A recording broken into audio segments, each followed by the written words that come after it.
السلام عليكم ورحمة الله وبركاته. دمان daawadayaasheena sharafta leh ee ku xiran channelkeena soo dhawaad walaalayaal kusoo dhawaada maalin cusub iyo muuqaal cusub oo khayr badan oo aad iyo aad u xiiso badan. alxamdulillaah ilaahay ayaa dib noo kulmiyay inagoo idin wado muuqaal cusub. ilaahay ha noo ziyaadiyo nimcooyinkiisa intaan haysanin allah siiyo. intii walaal ee xanuunsan alla subxaanahu wa tacaala ayaan uga baryaynaa caafimaad taam inuu siiyo. intii kurbaysanna kurbada ilaahay ka feedo. intaa kadib walaalaha sharafta leh aan isku dhiirigelino in aan isxasuusino saliga xabiibkeena maxamed.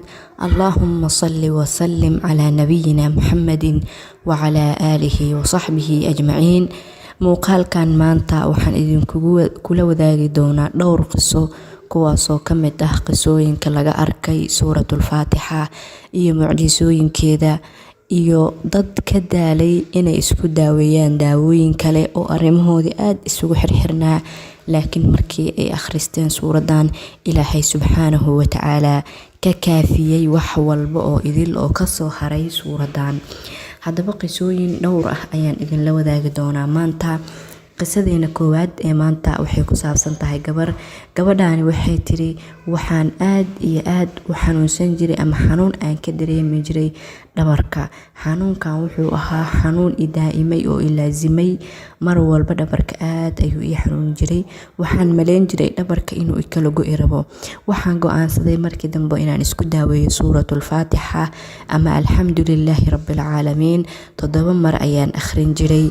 markii aan laazimay suuradaas in aan 7 mar akhriyo, ilaahay subxaanahu wa tacaala xanuunkii waa iga qaaday, waxaana caafimaaday caafimaad taam ah. xanuunkii i hayay muddo sanado ah markii aan akhriyay suuratul faatixa oo 7 mar aan maalin walba isku akhrin jiray, ilaahay subxaanahu wa tacaala xanuunkii waa iga caafiyey, weliba caafimaad taam ah. mar dambe iguma soo noqonin. qisadeena labaad ee maanta waxay ku saabsan tahay wiilkana wuxuu yiri waxaan rabay in badan inaan guursado, laakiin mar walba markii aan guursan maago oo aan wax isku duduwdo ayaa waxaa dhici jiray dulduleelo aad iyo aad u fara badan. waxyaalo aan ku tashanayay ayaa si kale iga noqon jiray. sidaas ayuu mar walba guurkayga ku dib dhici jiray. muddo ayaan arrintaas igu dhacday oo guurkii gabadhii aan rabay inaan guursaday sidaas igaga baaqday. waxaan dareemay markii dambe arrinteeda inay caadi ahayn, waxaana go'aansaday inaan isdaaweeyo. alxamdulillaah ilaahay ayaa i haleeshiiyey inaan akhriyo suuratul faatixa. markii aan akhriyay suuratul faatixana ilaahay arrimahayga waa ii kala furfuray oo guurkaygii hadda waa uu dhacay. qisadeena saddexaad ee maanta waxay ku saabsan tahay gabar. waxay tiri gabadhan meeqa ayaan ku laalaabtay dhakhtar, sababtana waxay tahay xanuun caloosha iga haleelay. mar walba waxaan dareemi jiray calool xanuun. dhakhtar ayaan ku laalaaban jiray. daawo ayuu ii soo qori jiray, waan isticmaali jiray, laakiin xanuunkan ma ahayn xanuun iga tagayo oo muddo kadib waa uu igu soo noqon jiray. calool xanuun ayaan dareemi jiray, aad ayaan u shubmi jiray, mana garanaynin sababta igu keenayso. dhakhtarka markii aan tagana wuxuu ii sheegi jiray gooryaan calooleed inuu i haayo. daawo ayuu ii soo qori jiray, laakiin xanuunku wuxuu ahaa mid uun igu soo noqdo. waxaan nafteyda ku iri maad isku daaweysid suuratul faatixa. ilaahay ayaa i haleeshiiyey, waxaana akhriyay 7 mar. ilaahay subxaanahu wa tacaala wuxuu i siiyey caafimaad aan cudur ka dambeynin. alxamdulillaah ilaa iyo maanta waan akhristaa suuratul faatixa, waayo qiimaheeda ayaan ogaaday. qisadeena xigta ee maanta waxay ku saabsan tahay gabadhaani waxay tiri muddo 11 sano ah ayaa waxaan la jiifay xanuunkaas wuxuu iiga hayay dhanka iyo madaxa ayaa mar walba xanuuni jiray, wuxuuna i hayay xanuunkaas muddo 11 sano ah. wuxuu ahaa xanuun aan u dulqaadan karin. marmarka qaar waxaan isdhihi jiray ma madaxa ayaa ku qarxi rabo. xaaladeedina aad iyo aad ayay u adkeed. waxaan ahaa qof mar walba isticmaalo kaniiniyada xanuun baabi'iyaasha sida baristamoolka oo kale, laakiin hadda heer waxaan gaaray kaniinigii aan la qabsaday oo uu waxba ii taraynin. madax xanuun waali ah, qofkii agteeda joogo ama ilmaha waxaa laga yaabaa inaan wax ku dhufto ama aan dilo haddii ay hadlaan, waayo madaxa ayaa zaa'id ii xanuunayo, waxaana ka baqaa inuu i qarxo. daawo waan isku waday xanuunkan 11 sano ayuu i hayay dhakhaatiirtuna waxay igu sheegeen nooc madax xanuunka ka mid ah oo daran inuu i hayo kaliya daawadeedana ay tahay xanuun baabiyahaas inaan qaato aniga waxaan dareemay xanuunkan haddii uu isii hayo ugu dambeyn in aan waalan doono waayo haddaba xanuunkan ma ahan xanuun fiyoobi aan ku tilmaami karo waa xanuun hadduu madax xanuun hadduu cunug yar agteeda ka hadlo xitaa mindi haddii aan hayo ama wax halis haddii aan hayo aan ku dhufanayo qofkaas agteeda joogo oo aan rabo agteeda inaan laga hadlin oo qof ii soo dhawaado u jirin xaaladeeda ayaan u cabsaday iyo nolosheyda iyo meeshii aan ku dambeyn doono maadaama 11 sano aan dhakhtar ka daba wareegayay waxaan go'aansaday inaan isdaaweeyo waxaana isku daaweeyay muddo kooban oo isbuucyo ah suuratul faatixa ama alxamdulilaahi rabbil caalamiin 7 mar ayaan maalin walba akhrin jiray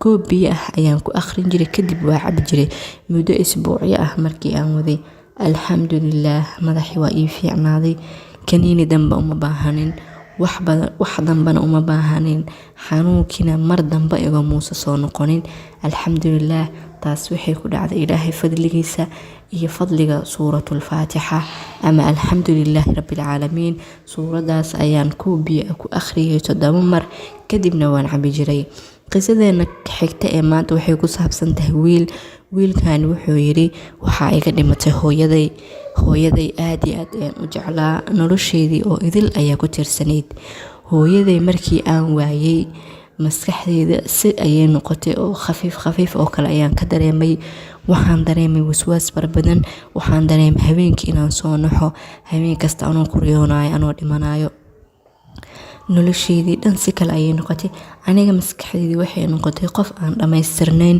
ama qof si fudeed u dhacay ayaan noqday maanta dhan waa walwalayaa habeenkii haddii aan seexdo waxaan ku riyoonayaa anoo dhimanayo anoo saane waswaas ayaan ka bixi waayay laakiin markii aan laazimay oo aan akhriyay suuratul faatixa alxamdulillaah ilaahay waswaaskii waa iga qaaday niyadeydii waa ii xasiliyay niyadeydii waa ii degtay ilaahay subxaanahu wa tacaala qadartiisii ayaan ku qancay hooyadayna waxaan dareemay adduunyadan meel ka qurux badan inay joogto ayna la joogto qof aniga iga jecel oo ah alle subxaanahu wa tacaala agtiisa inay joogto oo adduunyada iyo dhibkeeda iyo mushkiladeeda ay hooyaday ka baxday sidoo kale wiilkan wuxuu yiri waxa i hayay xanuun oo xididada ah iyo murqaha iyo kala goosyada ayaa aad ii xanuuni jiray markii aan akhriyay suuratul faatixa xanuunkaasna alxamdulillaah waan ka fiicnaaday qisadeena xigta maanta waxay ku saabsan tahay gabadhaani waxay tiri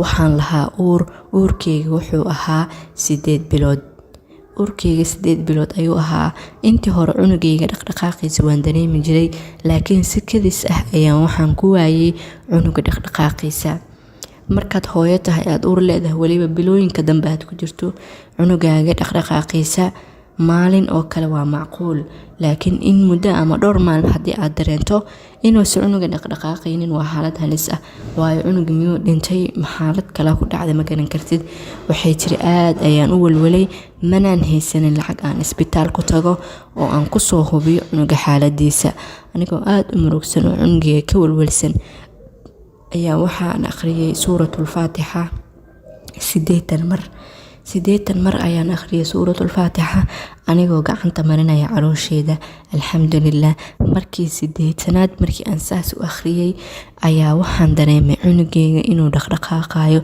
waliba dhaqdhaqaaq aad iyo aad u fiican oo aan si waadix ah u dareemi karo ayuu ii dhaqdhaqaaqay alxamdulillaah toos ayuuna iigu soo noqday dhaqdhaqaaqa cunugeygii aniga ma awoodin lacag aan dhakhtar ku tagay isbitaal laakiin ilaahay subxaanahu wa tacaala awoodiisa ayaaba iga kaafiyay inaan dhakhtar iyo isbitaal aadin cunugeyga dhaqdhaqaaqiisiina sidii normalka aan u dareemi jiray ayuu iigu soo laabtay alxamdulillaah waa mahadsantiin walaalaha sharafta leh qisooyinkeena maanta ee ku saabsanaa suuratul faatixa ama alxamdulilaahi rabbil caalamiin intaas ayay inoogu ogyihiin waa suurad aad iyo aad u qiimo badan waa suurad barakadeeda iyo fadligeeda aan la soo koobi karin waa suurad daawo ah meel kastoo aad ku xanuunaysa haddii aad suuradaas akhriso muhiimadana ay tahay aad u niyeysato in ilaahay kugu caafinayo waa bil xaqiiq waa bil shaki la'aan ilaahay subxaanahu wa tacaala wuu kugu caafinayaa biidnillaah waa mahadsantiin walaalaha sharafta leh muuqaalka laag saara si uu walaalo badan u gaaro qaybta hoose commentigana